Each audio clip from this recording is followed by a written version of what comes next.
This is a 21st century library. It's not just about the books, it's about how we live. It has a cafe, a performance space, and even a recording studio. It's not just a building, it's a place for people. It's the village square that Docklands really needed. Lindsay, one of the challenges of this building was the fact that it had to go onto an existing heritage wharf. Yes, and the Heritage Wharf presented a big challenge because we had to design a building quite carefully that had a reduced weight. The weight of the timber was about 30% less than traditional building materials. So the whole building is built from timber, not out of concrete and steel and brick like a normal building. And I understand it all came flat packed, like an IKEA set. 21 shipping containers from Austria arrived on site in sequence. It took 6 carpenters 60 days to put the whole structure up.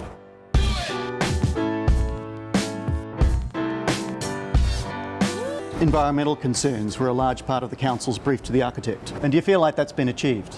We've exceeded our expectations with this building. I love it when a client says that. It's important for us to set a benchmark for the future. Take this space, for example. It's a naturally ventilated space. It feels beautifully fresh and clean, Ian. What happens when the weather goes bad? The louvers automatically close. Great. And what is the overall energy outcome? It saves a substantial amount of energy in the order of 50%. Half the energy of a conventional building, that's a fantastic outcome.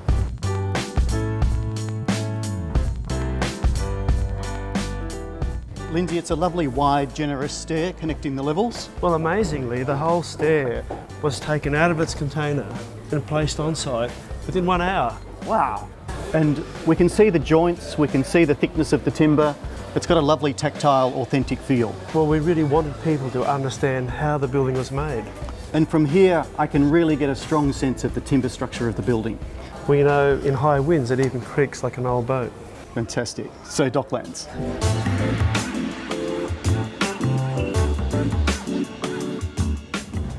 There's a sensuality to this building. It looks good, it feels good. All the timber inside even makes it smell good. And I love how simple and exposed the structure is. This really is a public building we can all be proud of.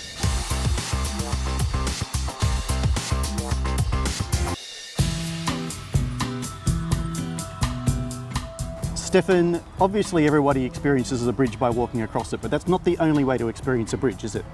We spent a lot of time thinking about the experience underneath the bridge. The bridge actually has a very sculptural quality. Yeah, look, it was really important to us to have that kind of relationship to this park where we are now.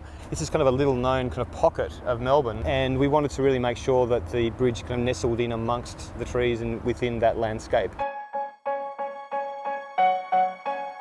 Stefan, I don't know if this is the right way to put it, but the bridge seems to have an animalistic quality.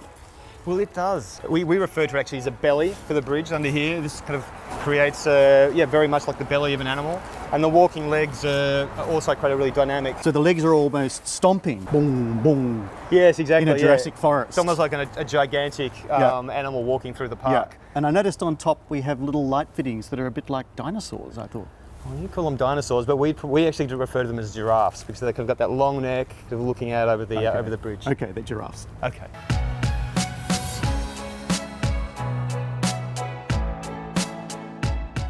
Stefan, this part of the bridge feels a little bit like a balcony. Well, that was very much the intention, Peter, and it's to look across this piece of Melbourne's history, our Speaker's Corner, where people would gather since the end of the 19th century to talk about the issues of the day. That stitches the bridge and the design of the bridge directly into the history of the site.